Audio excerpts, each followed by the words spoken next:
मैं डॉक्टर सुशीलेखा, सहायक प्राध्यापक भूगोल, शासकीय विलासा कन्या स्नातकोत्तर महाविद्यालय बिलासपुर। आज हम पढ़ेंगे भारतीय नगरों की आकारिकी एवं पाश्चात्य नगरों से उनकी तुलना। भारतीय नगरों की सामान्य आकारिकी पाश्चात्य नगरों से भिन्न पाई जाती है। यहाँ के नगरों की आकारिकी पर विभिन्न युगों की राजनीतिक दशाओं तथा संस्कृतियों का विशिष्ट प्रभाव देखने को मिलता है।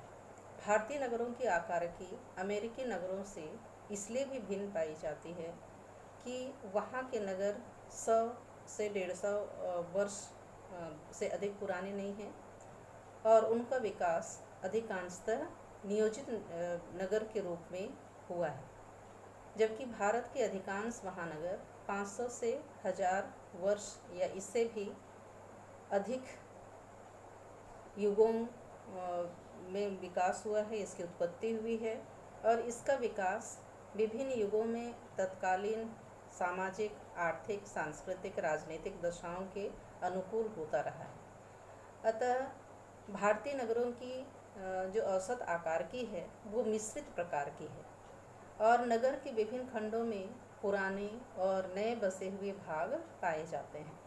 मध्यकाल में बसे नगरों पर इस्लामी संस्कृति का और ब्रिटिश काल में बसे भागों पर ब्रिटिश स्थापत्य कला का व्यापक प्रभाव देखा जाता है। भारत की प्राचीन धार्मिक स्थलों की आकार की प्राचीन हिंदू स्थापत्य कला से युक्त है।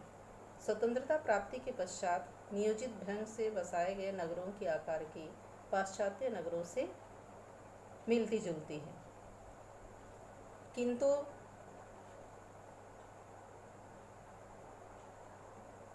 ऐसे नगरों की संख्या बहुत कम है और अधिकांशतः भारत में जो बृहद नगर है उनके विभिन्न खंडों में प्रायः एक समान विन्यास नहीं पाया जाता है। जैसे हम भारतीय नगरों की बात करते हैं या भारतीय अधिवास की बात करते हैं तो भारतीय अधिवास की जो आकारिकी है इसका अध्ययन जॉन ई ब्रश नामक विद्वान ने 1962 में उन्होंने किया था और आकारिकी दृष्टिकोण से भारतीय नगरों को 2 वर्गों में इन्होंने विभक्त किया था। एक भारतीय स्वरूप वाले नगर और दूसरा पाश्चात्य पद्धति वाले नगर। तो जैसे हम देखते हैं कि जो भारतीय स्वरूप वाले ये जो नगर हैं जिन पर हिंदू और इस्लामी संस्कृति और स्थापत्य कला का इसका व्यापक प्रभाव पाया जाता है। इन नगरों में सड़कें और गलियां प्रायः अनियमित, संकीर्ण और टेढ़ी मेढ़ी पाई जाती है। यद्यपि इनके नवीन बसे हुए भाग पाश्चात्य का अनुकरण करते हुए अथवा नियोजित ढंग से बसे हुए मिलते हैं। भारत के अधिकांश जो बृहद नगर है इसी श्रेणी में आते हैं। दूसरे प्रकार के जो नगर हैं वो है पाश्चात्य पद्धति के अनुसार बसाए गए नगर। जैसा हम देखते हैं जितने भी नवीन नगर हैं जिनकी संख्या बहुत ही सीमित है भारत में। जैसा हम देखते हैं ब्रिटिश काल में बसाए गए नगरों में सड़कें चौड़ी और सीधी पाई जाती हैं, जिसके कारण जिसके किनारे मकान बने होते हैं। जैसे हम देखते हैं जो सैनिक छावनी होती है, रेलवे कॉलोनी, सिविल लाइंस, ये सभी इसके उदाहरण हैं जिनको यूरोपीय जो उपनिवेश उन्होंने इस प्रकार के नगरों को उन्होंने बसाया था। इसी तरह हम देखते हैं कि जो भारतीय नगर है इन नगरों के विस्तार के साथ साथ विभिन्न कालों में उनकी आकारिकी में भी काफ़ी परिवर्तन हुए हैं और कई प्रकार के संशोधन भी हुए हैं। अधिकांश जो प्राचीन भारतीय नगर किसी नदी या जलाशय के किनारे विकसित हुए और बाद में फिर उनका विस्तार वहाँ की स्थानीय भूमि की बनावट के अनुसार हुआ है। दीवार से घिरे प्राचीन नगरों का विस्तार आधुनिक काल में बाहरी भागों में दूर तक हो गया और ब्रिटिश काल में चूँकि उस समय रेल यातायात का प्रसार हुआ और उसकी वजह से दो प्रकार से परिवर्तन हुए हैं, जिसमें पहले प्रकार का जो परिवर्तन हुआ है, नगर का विस्तार रेलवे स्टेशन की ओर होने लगा और उस समय नदियों का जो महत्व है वो कम हुआ। दूसरे प्रकार का जो विस्तार है ये रेलवे स्टेशन के समीप उनका विस्तार हुआ और रेलवे लाइन के किनारे नवीन नगरों का निर्माण हुआ, जैसे सिविल लाइन, रेलवे कॉलोनी, सैनिक छावनी या पुलिस लाइंस। इस प्रकार के नए नगरों का निर्माण हुआ। आधुनिक काल में हम देखते हैं सड़क यातायात के विकसित होने पर नगरों का जो प्रसार है सड़क मार्ग के किनारे किनारे दूर तक होने लगा है, जिससे कई प्रकार के जो प्रतिरूप है, इसके पहले वाले लेक्चर में हमने बताया था कि जो प्रतिरूप है नगरीय आकारिकी है, उस आकारिकी के आधार पर रैखिक, अरीय, रेडियो सकेंद्रीय, चेकर बोर्ड, ये सभी जो विन्यास है उस पर आधारित नगरों का बसाव प्रारंभ हुआ।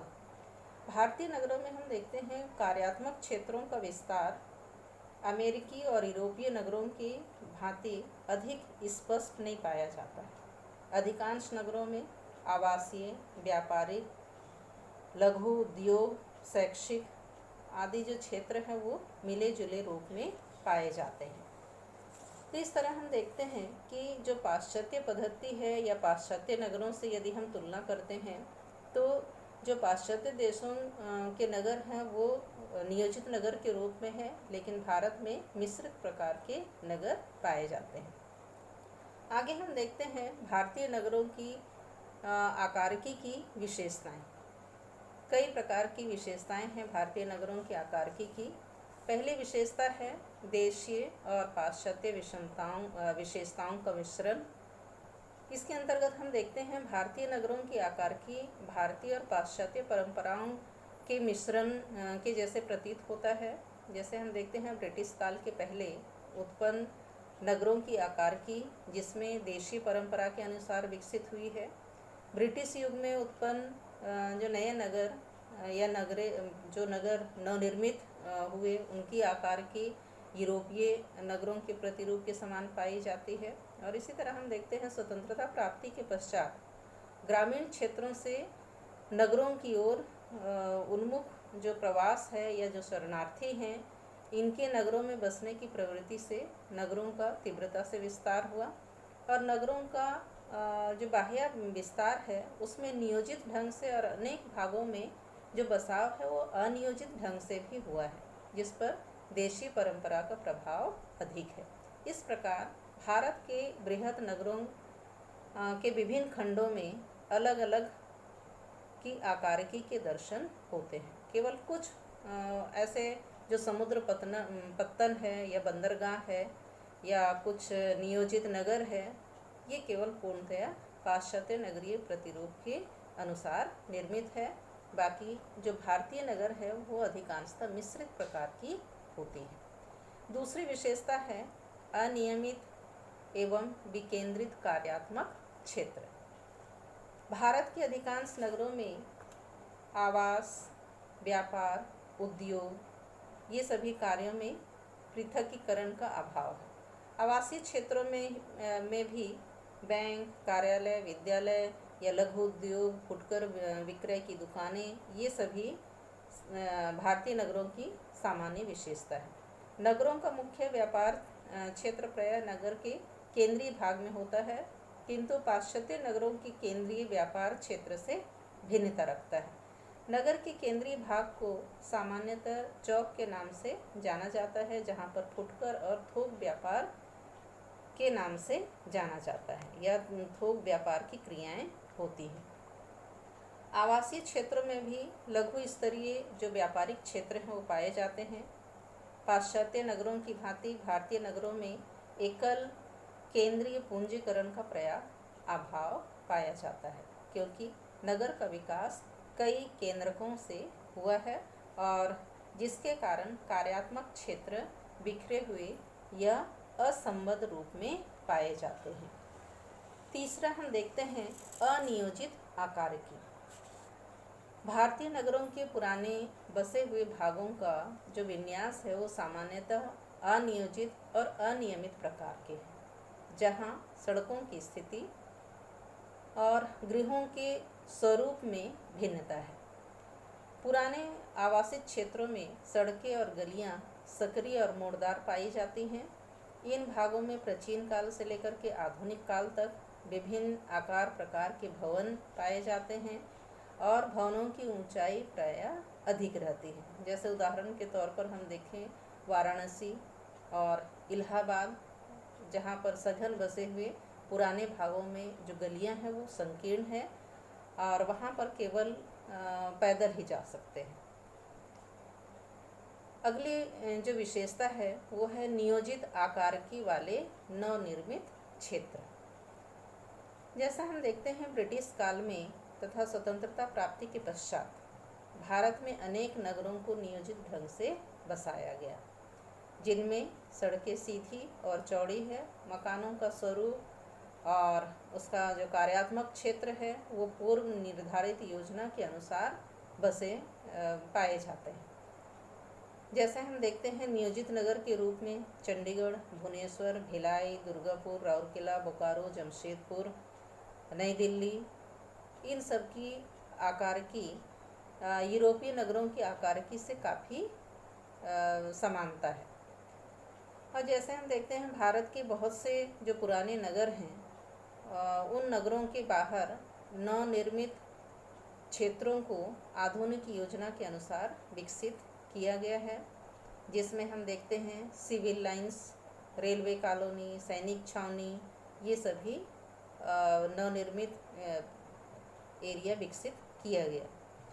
और भारत में हम देखते हैं स्वतंत्रता के पश्चात नगरीय विस्तार के रूप में जो नवीन क्षेत्र हैं उसमें अनेक बस्तियों को आवास विकास प्राधिकरणों के माध्यम से भी योजनाबद्ध ढंग से बसाया गया है। अगली विशेषता हम देखते हैं नगरीय उपांत एवं उपनगरीकरण का अभाव। भारतीय नगरों में जो अपकेंद्रीय बल है उस अपकेंद्रीय बल या शक्ति की तुलना में अभिकेंद्रीय बल अधिक प्रबल है, जिसके कारण नगर केंद्र में जनसंख्या का संकेंद्रण अधिक पाया जाता है और नगर के चारों ओर उपांत क्षेत्रों का विकास बहुत कम हुआ है। कुछ बड़े नगरों को छोड़ करके जो नगरीय सीमा है उसके नगरीय सीमा के पश्चात प्रायः हम देखते हैं ग्रामीण क्षेत्र आरंभ हो जाता है और उसके बाद उसकी जो संक्रमण पेटी है वो दिखाई नहीं देती है। और पाश्चात्य नगरों की भांति भारतीय नगरों के चारों ओर नगरीय उपांत का विकास अधूरा पाया जाता है और जो उपनगर है और सैटेलाइट टाउन है वो भी बहुत कम मात्रा में विकसित होते हैं। अगली विशेषता है केंद्र से बाहर की ओर जनसंख्या घनत्व का तीव्र ह्रास। भारतीय नगरों का केंद्रीय भाग अधिक घना बसा हुआ होता है और घनत्व प्रवणता अधिक तीव्र किंतु स्थिर दर से ये घटती है। ब्रस महोदय जिन्होंने भारत की आकारिकी के बारे में उन्होंने अध्ययन किया है, उनके अनुसार दिल्ली, अहमदाबाद, पूना, कोयम्बटूर, तिरुचिरापल्ली, शोलापुर, धारवाड़, हुबली, कानपुर, वाराणसी, इन सभी नगरों में उच्चतम जनसंख्या घनत्व एक सघन केंद्रीय क्षेत्र में ही पाया जाता है और इस केंद्र से 2-3 किलोमीटर आगे बढ़ने पर सीमांतों की ओर घनत्व प्रवणता तीव्र हो जाती है।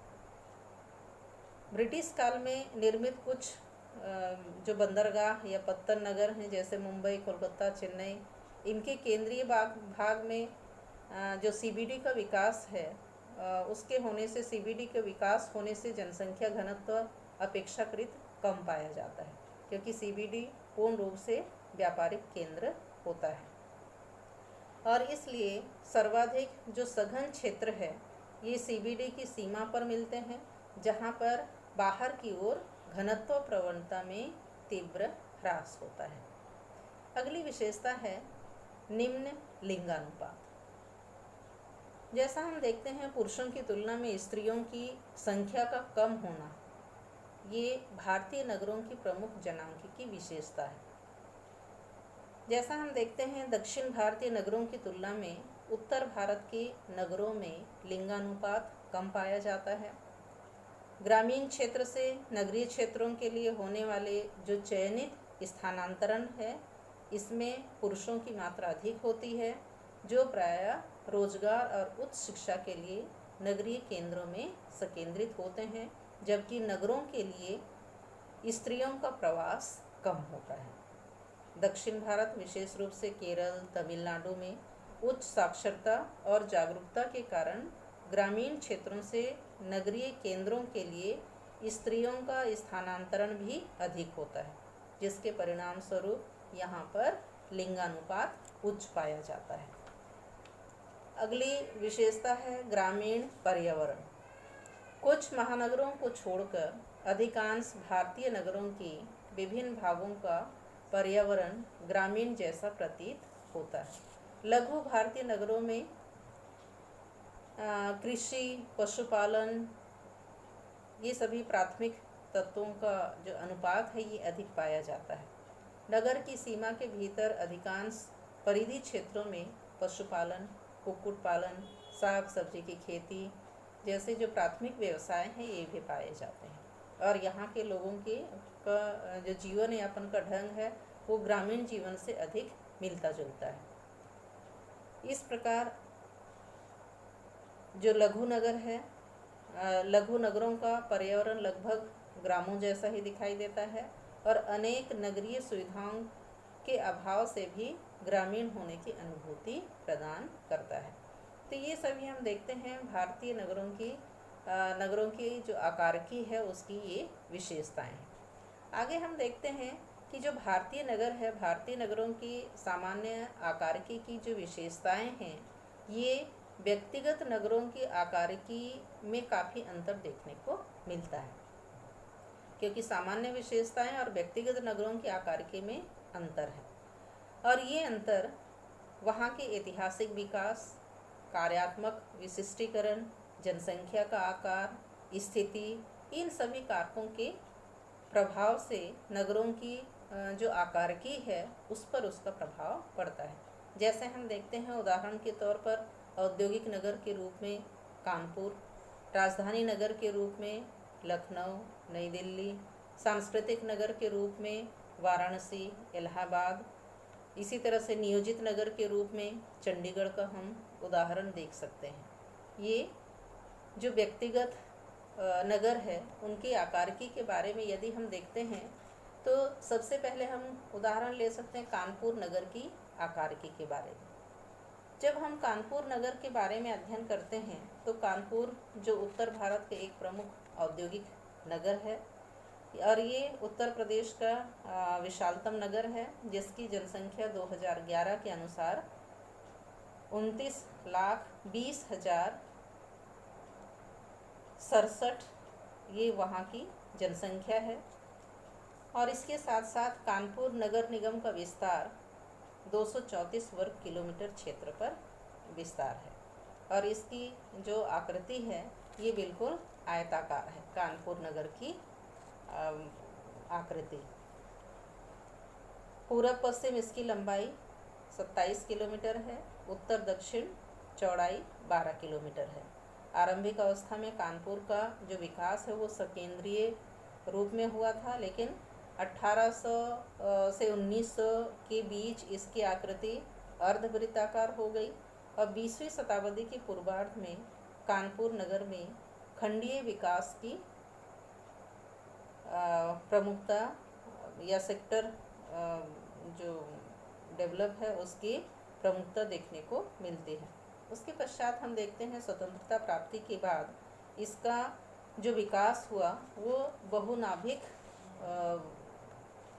केंद्र के रूप में इसका विकास हुआ है। चूँकि कानपुर का जो मुख्य कार्यात्मक क्षेत्र है उसको कई भागों में विभाजित किया गया है, जिसमें एक है व्यापारिक केंद्र।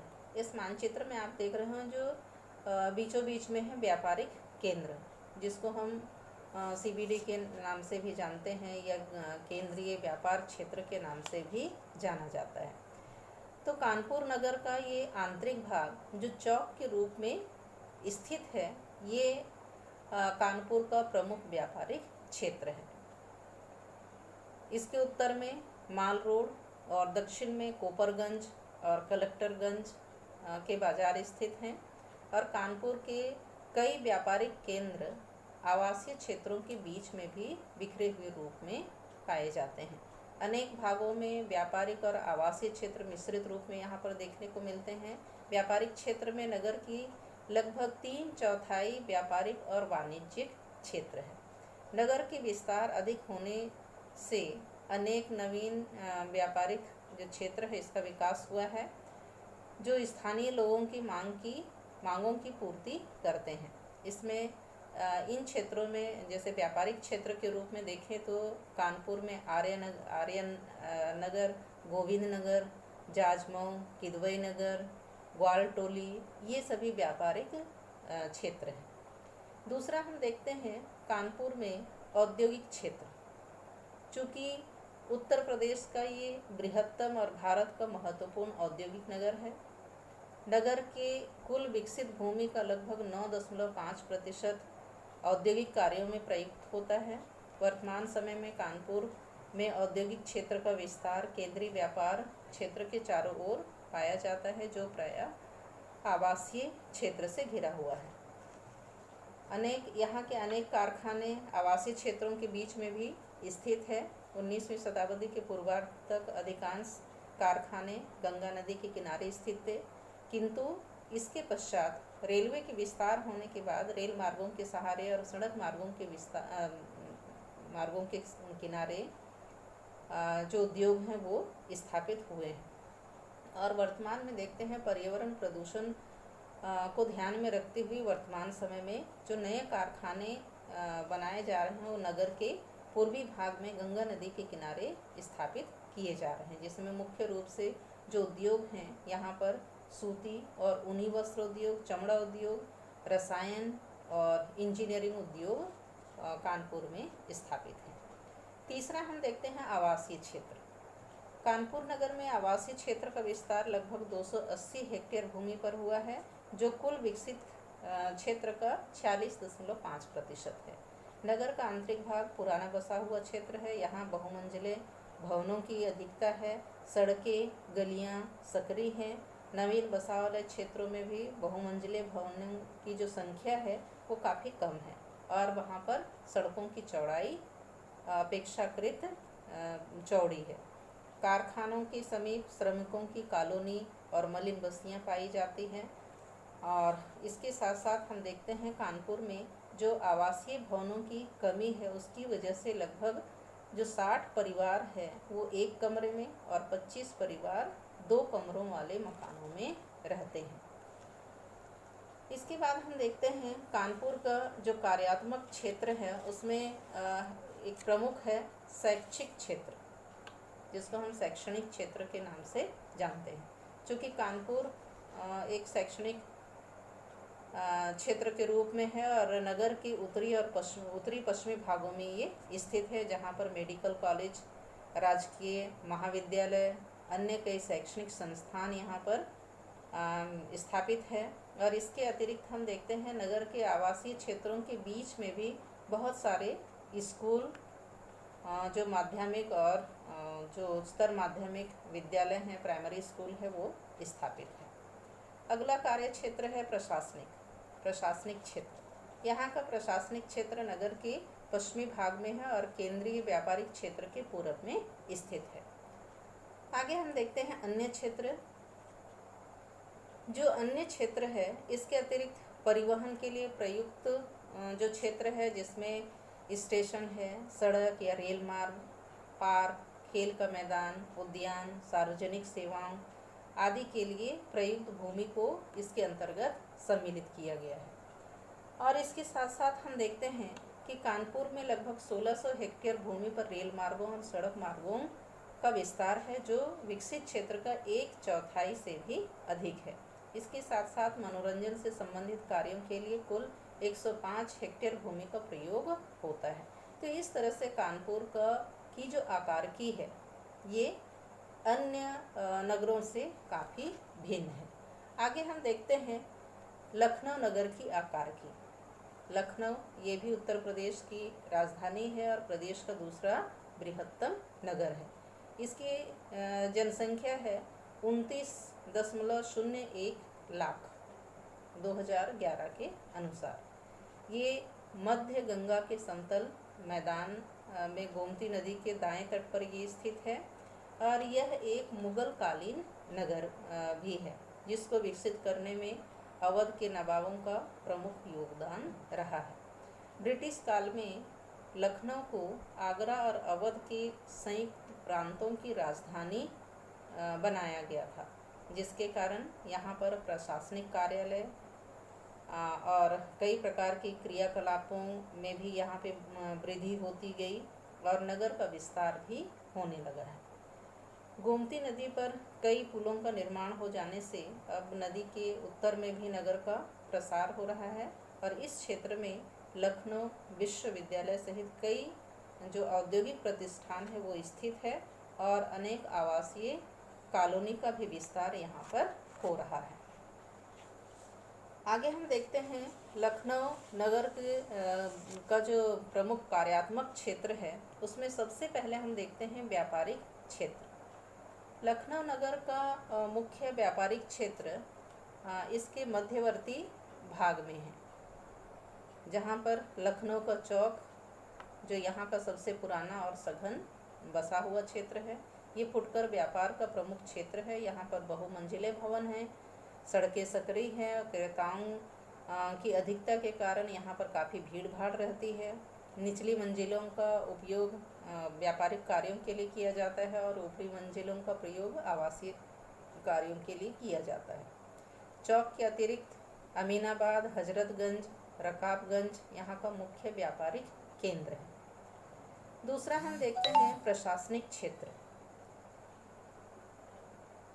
लखनऊ चूँकि उत्तर प्रदेश की राजधानी है और प्रमुख प्रशासनिक केंद्र है, यहाँ पर प्रांतीय सरकार और केंद्रीय सरकार के अनेक महत्वपूर्ण कार्यालय हैं। लखनऊ की प्रशासकीय मेखला गोमती नदी के दक्षिण में स्थित है, जहाँ पर प्रांतीय और क्षेत्रीय कार्यालय स्थित है। प्रांतीय प्रशासनिक कार्यालयों में विधानसभा, विधान परिषद, राज्यपाल कार्यालय, उच्च न्यायालय ये प्रमुख है और इसके अतिरिक्त अनेक प्रांत स्तरीय विभागों के कार्यालय भी इसमें सम्मिलित हैं। जैसे हम देखते हैं विधानसभा मार्ग, हजरतगंज, कैसरबाग, लालबाग, इन क्षेत्रों में प्रांतीय क्षेत्र, जनपदीय और जो स्थानिक स्तर के अनेक प्रशासनिक कार्यालय इन क्षेत्रों में स्थित है। तीसरा हम देखते हैं आवासीय क्षेत्र, रेसिडेंशियल एरिया। 1980 के दशक तक नगर का जो आवासीय क्षेत्र है ये व्यापारिक और प्रशासनिक क्षेत्र के समीप ही स्थित थे, किंतु नगर की तीव्र गति से विस्तार के कारण इसका विस्तार बाह्य भागों में होने लगा और केंद्रीय व्यापार क्षेत्र से जो संलग्न एरिया है वहाँ पर अधिकांश जो पुराने भवन या गलियाँ जो सक्रिय होती हैं या मध्यम या निम्न आय वर्ग के लोगों का वो निवास होता है। और इस प्रकार का जो आवासीय क्षेत्र है ये कैसरबाग, आर्यनगर, गणेशगंज, फतेहगंज, पांडेगंज, मौलवीगंज ये सभी इस तरह के आवासीय क्षेत्र हैं। जबकि उच्च स्तरीय जो आवासीय क्षेत्र है ये नगर के बाह्य भागों में स्थित है। जैसे लखनऊ में हम देखते हैं सिविल लाइंस, विश्वविद्यालय के समीपवर्ती क्षेत्र, नियोजित ढंग से बसाए गए जो क्षेत्र हैं इसमें महानगर कॉलोनी, इंदिरा नगर, निशातगंज, गोमती नगर, अलीगंज, जानकीपुरम ये सभी एरिया आते हैं जहां पर उच्च स्तरीय आवासीय क्षेत्र है। आगे हम देखते हैं लखनऊ का शैक्षिक क्षेत्र, जिसको हम एजुकेशनल एरिया कहते हैं। शैक्षिक क्षेत्र का विस्तार गोमती नदी के उत्तर और दक्षिण दोनों ओर है।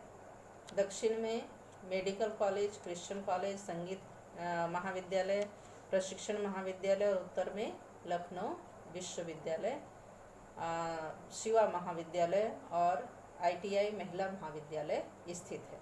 बाह्य भाग में कानपुर रोड पर पॉलिटेक्निक, सीतापुर रोड पर इंजीनियरिंग कॉलेज और भारतीय प्रबंध संस्थान, रायबरेली रोड पर संजय गांधी आयुर्वेदिक संस्थान, ये सभी शैक्षणिक केंद्र हैं जो लखनऊ में स्थापित हैं। इसी तरह हम देखते हैं इसके आगे औद्योगिक क्षेत्र।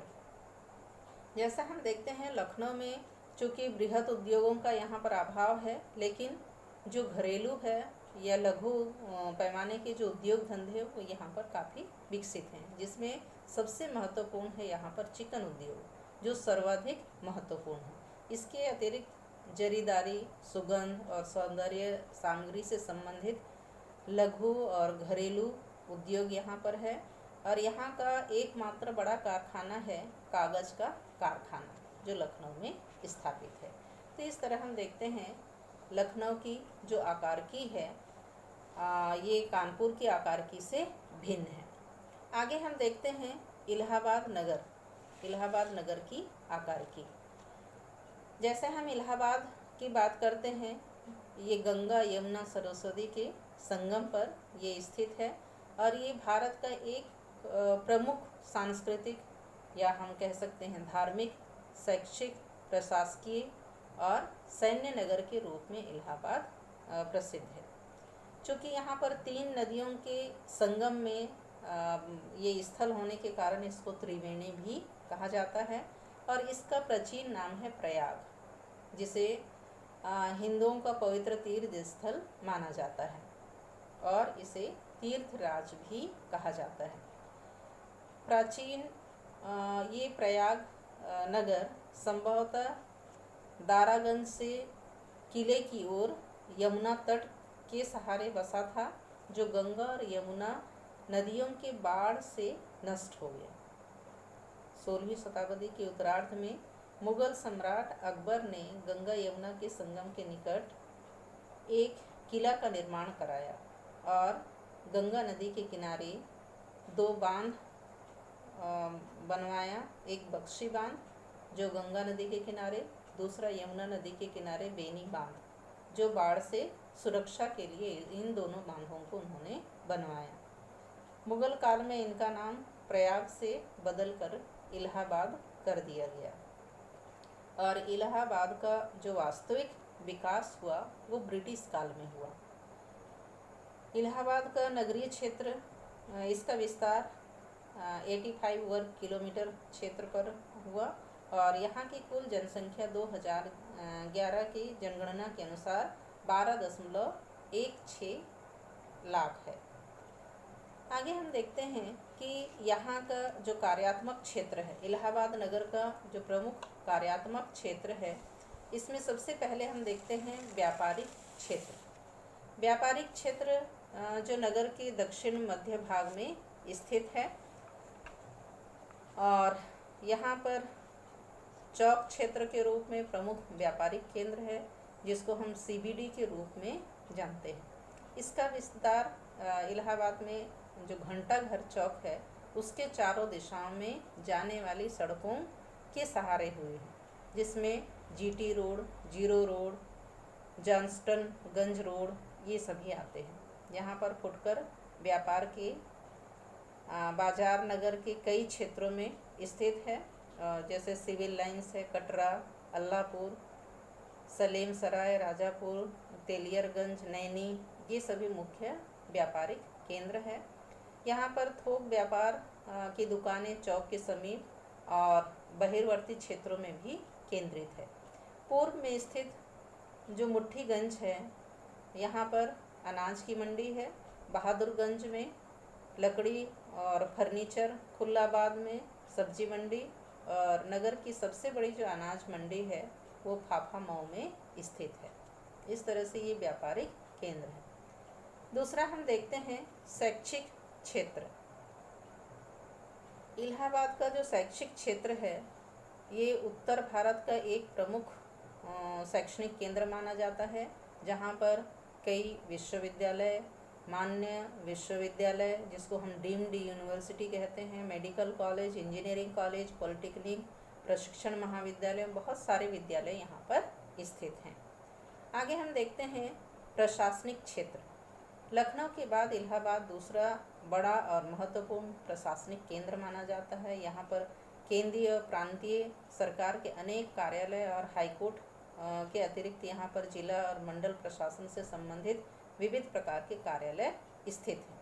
सिविल लाइंस के पश्चिम में इलाहाबाद नगर निगम, प्रधान डाकघर, केंद्रीय तारघर, हाईकोर्ट, राजकीय मुद्रणालय, शिक्षा निदेशालय, महालेखाकार कार्यालय, बोर्ड ऑफ रेवेन्यू, माध्यमिक शिक्षा परिषद, ये सभी स्थित है। इसके अतिरिक्त प्रदेश और जनपद के प्रशासन से संबंधित अनेक कार्यालय यहाँ पर स्थापित हैं। इसके आगे हम देखते हैं आवासीय क्षेत्र। इलाहाबाद का अधिकांश आवासीय क्षेत्र का विकास अनियोजित ढंग से हुआ है। यहाँ सीमित क्षेत्रों में नियोजित आवासीय क्षेत्र भी पाए जाते हैं। गंगा यमुना नदी के मध्य में आवासीय क्षेत्र सीमित है क्योंकि यहाँ पर लगभग 1/3 भाग छावनी क्षेत्र के अंतर्गत आता है। अनियोजित बसाव वाली जो पुरानी बस्तियाँ हैं जिसमें कीडगंज, मुट्ठीगंज, बहादुरगंज, दारागंज, कर्नलगंज और पुराना कटरा, ये अनियोजित बसाव वाले एरिया हैं।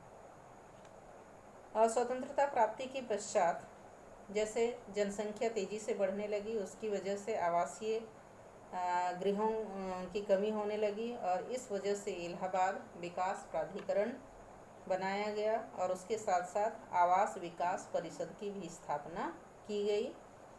और जो अनियोजित बसाव हुआ उस समय, उसके संदर्भ में चूँकि उस समय अनियोजित तरीके से नगरों का बसाव हुआ था और 19वीं शताब्दी के उत्तरार्ध में अंग्रेज़ों ने इलाहाबाद का जो सिविल लाइंस है उसको नियोजित तरीके से उनको विकसित किया और अधिकांश जो बस्तियां हैं, नियोजित बस्तियों का निर्माण इलाहाबाद विकास प्राधिकरण और आवास विकास परिषद ने उसको किया है। आगे हम देखते हैं इलाहाबाद का औद्योगिक क्षेत्र। इलाहाबाद का औद्योगिक क्षेत्र यमुना नदी के दक्षिण में नैनी में स्थित है। यहाँ Indian telephone industry (ITI), Triveni structural limited (PSL), Bharat pump compressor limited (BPCL) और वैद्यनाथ जो आयुर्वेदिक दवाई के कारखाने यहाँ पर स्थित हैं। इस क्षेत्र में कांच, वस्त्र, मशीन निर्माण के कारखाने भी हैं। इसके अतिरिक्त खाद्य प्रसंस्करण, फर्नीचर निर्माण, लकड़ी चीरने, कृषि औजार निर्माण से संबंधित कई सारे औद्योगिक इकाइयाँ भी यहाँ पर स्थापित हैं। अगला है छावनी क्षेत्र। जैसा कि मैंने बताया कि 1/3 भाग पर छावनी क्षेत्र का विस्तार है जो इलाहाबाद नगर के पश्चिम, उत्तर और पूर्व तीनों दिशाओं में छावनी क्षेत्र का विस्तार है जिसका उपयोग सैन्य उद्देश्य से किया जाता है। तो इस तरह हम देखते हैं इलाहाबाद जो नगर है इसकी आकार की में काफ़ी भिन्नता है। इसी तरह हम देखते हैं चंडीगढ़ नगर जो एक सुनियोजित नगर है। जैसे पाश्चात्य देश में जो नियोजित नगर है उसी के अनुरूप में चंडीगढ़ नगर को भी बसाया गया है। ये भारत के उत्तरी पश्चिमी भाग में स्थित है जो पंजाब, हरियाणा और चंडीगढ़ जो संघीय क्षेत्र है उसकी राजधानी भी माना जाता है। स्वतंत्रता प्राप्ति के पश्चात बसाए गए नवीन नियोजित नगरों में इसका विशिष्ट स्थान है। इस नगर के विन्यास की जो मूल योजना है ये अमेरिकी नियोजक अल्बर्ट मेयर ने 1950 में तैयार की थी, जिसमें फ्रांसीसी नगर नियोजक ली कार्बूजियर ने कुछ संशोधन भी इसका किया था और उसके पश्चात इसका निर्माण 1952 में किया गया था। यहाँ के भी कई कार्यात्मक क्षेत्र हैं चंडीगढ़ के, जिसमें सबसे पहले हम देखते हैं आवासीय क्षेत्र। चंडीगढ़ नगर का जो उत्तरी विकसित भाग है। उत्तरी विकसित भाग में हम देखते हैं कुल 30 सेक्टर में इसको विभाजित किया गया है। चंडीगढ़ नगर का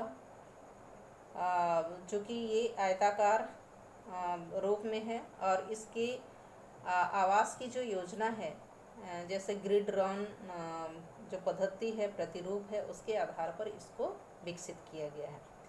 नगर के सौंदर्य और जन स्वास्थ्य को ध्यान में रखते हुए खुले स्थानों, पार्कों और बगीचों के लिए भी पर्याप्त स्थान छोड़ा गया है। अधिकांश आवासीय भवन 2-3 मंजिलों वाले हैं, किंतु जो प्रशासकीय भवन हैं वो बहुमंजिले बनाए गए हैं। इसी तरह हम देखते हैं कि जो कार्यात्मक क्षेत्र है, जिसमें मुख्य रूप से हम देखते हैं प्रशासनिक जो क्षेत्र है, ये नगर के कार्यात्मक क्षेत्रों का निर्धारण चूँकि सेक्टर के अनुसार किया गया है और नगर की सबसे उत्तर में स्थित पूर्व पश्चिम जो लंबाकार सेक्टर है वो नंबर 1 है, सबसे ऊपर में 1 नंबर दिखाई दे रहा है। इसमें बहुखंडीय प्रशासकीय भवन स्थित है। राजभवन और विधान पालिका भवन, सचिवालय और हाईकोर्ट, ये सभी इसी सेक्टर में है, 1 नंबर में है। नगर के मध्य में जो सेक्टर 17 दिखाई दे रहा है, ठीक बीचों बीच में, ये मुख्य व्यापारिक केंद्र है। इसी तरह हम देखते हैं जो सेक्टर 12 और 14 है, 12 और 14 इसमें शिक्षण संस्थाएं हैं। इसी तरह से सेक्टर 28 और 29 इसमें उद्योगों के निर्माण के लिए इसको सुरक्षित रखा गया है। सेक्टर 26 के पूर्व में अनाज, फल, सब्जी, इन सभी की मंडी के लिए स्थान छोड़ा गया है। तो जो चंडीगढ़ है, जिसमें टोटल जो 30 सेक्टर बनाए गए हैं, उसमें सभी सेक्टर जो अलग अलग कार्यों के लिए बना हुआ है। आगे हम देखते हैं यहाँ का जो औद्योगिक क्षेत्र है। चंडीगढ़ चूँकि रेल जंक्शन यहाँ पर है और नगर के पूर्व में ये जंक्शन है। इसी तरह से हवाई अड्डा जो दक्षिण पूर्व में है, दक्षिण पूर्व में दिखाई दे रहा है। और औद्योगिक आवश्यकता को ध्यान में रखते हुए रेल मार्गों को औद्योगिक क्षेत्र में निर्मित किया गया है। नगर के उत्तर पूर्व में सुखना चो नदी पर बांध बना करके कृत्रिम झील का निर्माण किया गया है, दिख रहा है उत्तर पूर्व की ओर। और इस झील से एक नहर निकालकर प्रशासनिक क्षेत्र से होते हुए पश्चिम की ओर ये नहर जाती है। और आवासीय क्षेत्र के रूप में कुल जो 26 सेक्टर हैं, ये आवासीय सेक्टर या आवासीय एरिया कहलाता है। इसी तरह हम देखते हैं कि जो चंडीगढ़ नगर है, ये योजना आधुनिक नगर नियोजन का एक अनुकरणीय मॉडल भी माना जाता है। और इस मॉडल का एक सामान्य जो दोष है वो ये है कि स्थानों की जो दूरी है, ये ग्रिड प्रतिरूप के कारण बढ़ जाती है, क्योंकि ग्रिड रोन पद्धति से इसको बनाया गया है। और विभिन्न कार्यात्मक क्षेत्र जैसे प्रशासनिक क्षेत्र, औद्योगिक क्षेत्र, व्यापारिक क्षेत्र, शैक्षणिक क्षेत्र, ये सभी एक दूसरे से काफ़ी दूरी पर पाए जाते हैं। तो चंडीगढ़ नगर की जो योजना है, इसकी तुलना मानव शरीर से भी की जा सकती है, जिसके ऊपरी भाग में सिर के रूप में जो प्रशासनिक क्षेत्र है ये स्थित है 1 नंबर सेक्टर में।